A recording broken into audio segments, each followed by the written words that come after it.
Hello everyone and welcome to Sinful Gaming. I hope you're all doing well, I hope you're all staying safe, and most of all, I hope you're all fighting that war against the Grey. Today's video, we're going to talk Start Collecting Warhammer Age of Sigmar, and today we're going to take a look at the Slaves to Darkness Vanguard box set, and how we can start an army of this force for the current season of Warhammer Age of Sigmar in Andtor. Now, we're going to go through the contents of this box set, talk a little bit about all the units that come inside it, before having a look at some other units we recommend to expand upon with after this first initial purchase. We'll then finally finish off the video with a little sample army list for you to use, hopefully as some inspiration for starting your own force of Andtor and the Slaves to Darkness in the current season. And so, with that said, the box set is led by a Chaos Lord. This is a martial style foot hero, 6 wounds, 3+ save, bravery 9, move 5. You've got a few different weapon options on this model where it can choose to be armed with either a Reaper Blade and Demon Bound Sword or the Demon Bound War Flail. The War Flail will give you a nice 6 attacks, or you can have a couple of weapons and attacks split between the two, but you will get damage too with the potential on that Reaper Blade. Now, you've got the option over a retinue at the start of the first battle round. Before determining who has the first turn, you can pick a friendly Chaos Warrior or Chaos Chosen unit on the battlefield that is not another unit's retinue to be this particular unit's retinue. What this allows you to do is have the Warlord's retinue. Before you allocate a wound or mortal wound to this unit, you can effectively deflect it off onto your retinue. Now, the Demon Bound weapon is if the unmodified hit roll for an attack made with your Demon Bound Steel or Demon Bound War Flail is a 6, you inflict a mortal wound in addition to any other damage as well. Glory in Battle is your other special rule. After this unit has fought in the combat phase for the first time, if its retinue is not yet fought, it can immediately fire after this model does. Now, speaking of retinue, we do have a unit of Chaos Warriors inside this box set. They're a battle line choice, and they can, as mentioned, be the battle line and the retinue for the Chaos Lord. 2 wounds each, 3+ save is really nice, and you've got the option between either murderous weapons, which have a 1-inch reach, 2 attacks, 3s and 3s, rend 1, damage 1, or the ensorcelled halberds, which have a 2-inch reach, 2 attacks, 4s and 3s, rend 1, damage 1. Obviously, these models do come in the 32mm bases, so they are going to be quite large. They're going to be hard to use for coherency. I do think the ensorcelled halberds are definitely a way to go. This unit is much more defensive than it is offensive. Now, you do have the Chaos Rune Shields, which give you a 5-up ward against mortal wounds, and the Bringers of Desolation, where you can add one to the attacks of this unit's melee weapons if they're ever targeting any enemy unit that is either within enemy territory or wholly within 12-inch of an objective that you do not control. Now, the next lot of Chaos Warriors we have are the Chaos Knights. Chaos Knights have 3 wounds each with a 3+ save. You've got the Cursed Lancers as one option for them with 3 attacks, 4s and 3s, rend 1, damage 1. And then you can also take an Ensorcelled Hammer or Cursed Flail on your unit champion. The Ensorcelled Warhammer is perhaps my favourite with the nice rend 1, damage 2 with 3 attacks. The Cursed Flail has no rend and is damage 1 but does pack 6 attacks out of it. Now, you've got a few different abilities. Chaos Rune Shields, same as the Chaos Warriors. Impaling Charge means you can add one to the damage characteristic and improve the rend characteristic of your Cursed Lancers by 1 if you've made a charge move in the same turn. And Riders of Doom means when a model of this unit makes an attack with its Cursed Lance, instead of using the range for that attack, you can target enemy units that are within half an inch of another model from this unit if it's within half an inch of the attacking model. So effectively, you've got, the ability to sort of push through extra attacks and get more models into the fight if you take a large unit of Chaos Knights. Now, the last box set we have here is a dual kit. The Chaos Chariot is one option, and the Gorbeast Chariot is the other. Starting with the Chaos Chariot, 7 wounds for 4+ save, pretty decent for 80 points. Now, you've got a couple of different weapon options, but really, Don't Spare the Lash is the ability to run and still charge later in turn, and Swift Death, after this unit piles in and has made a charge move, you can potentially do some mortal wounds. Now, the Gorbeast Chariot is the other option you have available to you with this particular kit. And what this is going to allow you to do is just have, a little bit more of a punchy sort of chariot for your force. You've got 8 wounds instead, and you've got a 4+ save, so a little bit less defensively, but you do have the Crushing Fist of the Gorbeast on there for 3 attacks at 3s and 3s, no rend, damage 2. And you've got the Unstoppable Momentum, where at the end of your combat phase, if this unit made a charge move this turn, it can make a normal move and can do so even if it's within 3 inches of any enemy units. If it does so, it can pass across other models with a wounds characteristic of 4 or less in the same manner as a model that could fly. And in addition, after such a move, you can pick one enemy unit that you passed across, and for each 3+ you roll, you can make the enemy unit suffer D6 mortal wounds. Today's video is brought to you by Gap Games, a fantastic retailer in Australia for a variety of different miniature war games.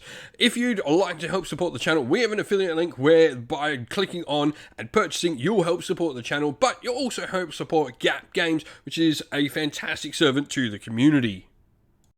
Now, looking at where to go next, we definitely have a couple of Andtorian locuses we want to take a look at, and the first of these is the Chaos Sorcerer Lord.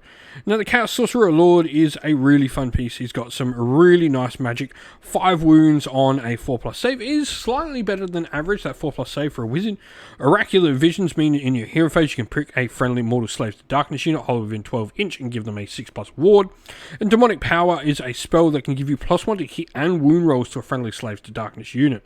Other than that, you are a 1 cast and 1 unbind wizard with a decent amount of attacks for a wizard there, with 3 attacks at a variety of different profiles. Now, the next Andtorian locust I want to talk about is the Gaunt Summoner. Now, Slaves to Darkness have their own version of the Gaunt Summoner, 5 wounds and a 6+ save, so it can be slightly fragile. You've 2 cast and a 2 unbind wizard, and the Book of Profane Secrets means you can add one to your casting, dispelling, and unbinding rolls. In addition, you know all the spells as well from the Law of the Damned.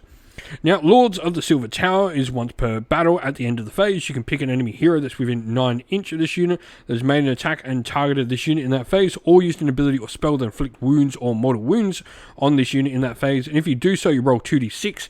If the roll is greater than the wounds characteristic of that hero, you just simply remove them from play. This is pretty cool because it just allows you to sort of pick someone and you go, you're going to my Silver Tower now. Infernal Flames is a nice mortal wound damage dealing, and you've also got the Silvered Portal. Well, after you've deployed this unit, when you would set up another friendly Zinch unit that is not a monster, you can put them in the Silver Tower, and you can do this to up to 2 units, and they can be brought on from reserves. Now, the Slaves to Darkness do have a nice variety of different of their endless spells, which is really cool, so you're going to be able to bring a few different ones. First of all, we have the Darkfire Demon Rift. This is the predatory endless spell that does some mortal wounds, and it also increases the amount of mortal wounds done for each endless spell around it as well. The Eightfold Doom Sigil, on the other hand, is our cheapest one, but has the Empowered by Atrocity rule, where you keep track of the number of models that are slain within 12 inch of this endless spell each turn, and at the end of each turn you roll a dice for each model that was slain within 12 inch. For each 3+ the Slaves to Darkness player, you can choose a endless spell hollow within 18 inch and add one to the attached characteristic of that unit's melee weapons. So you can give, a nice little buff. Lastly, we have the Realm's Guard Ratchet, which is just a nice moving endless spell that does a bunch of mortal wounds and also affects your opponent's movement. Now, lastly, the Demon Prince. Now, you don't always need to grab a Demon Prince to put into your force. Demon Princes actually can be summoned into your force with your Chaos Heroes actually turning into them. And this is the reason I'd always suggest picking up a Demon Prince, just to have one there, just in case you ever manage to turn one of your characters into one.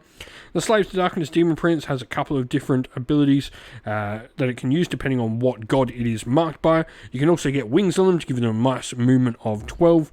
And the Hellforged Swords in there also can do some mortal wounds. And so here we have our sample army list for the Slaves to Darkness. Now, we're going to be playing in a sub-faction called the Cabalist. This is really fun for the current season. Cabalist heroes all become wizards, which means if they're under that 9 wound or less threshold, they will become Andtorian locusts as well. They can attempt to cast and unbind 1 spell in each of your hero phases and your enemy hero phases, and if the hero is already a wizard, they gain an additional spell and an additional cast. Now, in addition, you can carry out the drawn power heroic action with a Cabalist hero. You can immediately carry out the same heroic action with each other Cabalist hero within 3 inch of the first. What drawn power does is going to allow us to effectively put some bonuses when we make casting rolls. We can roll 3 dice instead of 2. Now, if the unmodified roll on 2 of them is a 1, the spell will miscast and we suffer d6 mortal wounds instead of d3, but we can make, these powered up casting rolls. Now, we have our grand strategy, which will be Spellcasting Savant, means keeping our general alive, and then we are going to have our Chaos Lord. We've got the spell Chaos Conduit on the model as well. What Chaos Conduit is going to allow us to do is we can cast it on a friendly Slave to Darkness unit, and they can effectively roll on the Eye of the Gods table. Potentially good for maybe turning him into a Demon Prince. Now, we have gone for Mark of Tzeentch on all of our units as well. This, for me, just keeps on theme. Tzeentch, the God of Magic. Now, this means we're going to have a 6-up spell ignore on everything that is marked with this, but also any of our characters and wizards will gain the Warp Reality spell, which is a cool little teleport. Now, next character in the list is the Chaos Sorcerer Lord. Now, because this was already a wizard, we get 2 spells for here. So we're going with Binding Damnation, which allows us to pick an enemy unit to put Strikes Last on. And Demonic Speed can pick one of our cavalry units, and we are allowed to give them the ability to make some extra charge range. Now, we've then got our Slaves to Darkness Gaunt Summoner, who will be our general. We've got the command trait Eye of the Blizzard on the model as well. What this does is allows us to get some extra primal magic dice. Artifact Helm of Eldritch Command potentially can have us control some opponents' endless spells. And then we've actually gone for his 2 spells that he can pick. We've got Merciless Blizzard and Hoarfrost because he already knows all the spells from the Slaves to Darkness lore. Now, battle line wise, we have 5 Chaos Knights in there. They're fully upgraded, Mark of Tzeentch. And then we have our 10 Chaos Warriors. We've gone for the Ensorcelled Halberds on them with Mark of Tzeentch, and the Chaos Chariot with the Chaos Great Blade and a Lashing Whip, Mark of Tzeentch. Lastly, we put an Endless Spell in there, the Realm Scourge Rapture. This is an Endless Spell that just does mortal wounds as soon as it moves. Pretty good, sort of the Endless Spell you want to be trying to use. You want stuff that has immediate effect and doesn't need to grow over time in the current season, because they probably will be getting dispelled a little bit more. And then lastly, we have our Corbatarian, the Andtorian Acolytes, potentially getting us some extra of the primal dice when we've got 2 or more of the wizards in our force on the table. But if you've got some ideas on how you would start your Slaves to Darkness form in the new season of Warhammer Age of Sigmar, let us know your thoughts down in the comments below. And so, thank you for watching. We hope you enjoyed the video. If you did, please don't forget to leave a like, subscribe to the channel for more content, and also drop a comment down below letting us know what you thought about the video. If you'd like to come chat more with me and other members of our fun little community, we have a Discord server which is linked down in the video's description, and also linked down in the video's description are the best ways to help support the channel, either by Patreon or YouTube members, or by grabbing yourself some merch from our Teespring store as well. All of those are linked down in the video's description, and a special thank you to our YouTube members and patrons. We'd like to give you all a shout out, so thank you to our YouTube members John Castle, Disco, James Tillman, Monty's Tabletop Terrain, Ariana Edwards, Broken Chef, the Johnny84, Lock Lorick, Ronya, Green Roots Gaming, and our patrons Wasarin, Kenny Lyle, Outer and Shot First, Andrew Bowen, Cure Dynamic, JJ Austrian, Average Wargamer, Domir, Mark Harvey, James Cater, Benjamin Swallows, Redman, Iron Grinch, Colorblind Magic, Grimscold, and Andy C. Thank you all once again, everyone. Stay safe, stay well, and most of all, keep fighting that war against the grey. Ciao for now.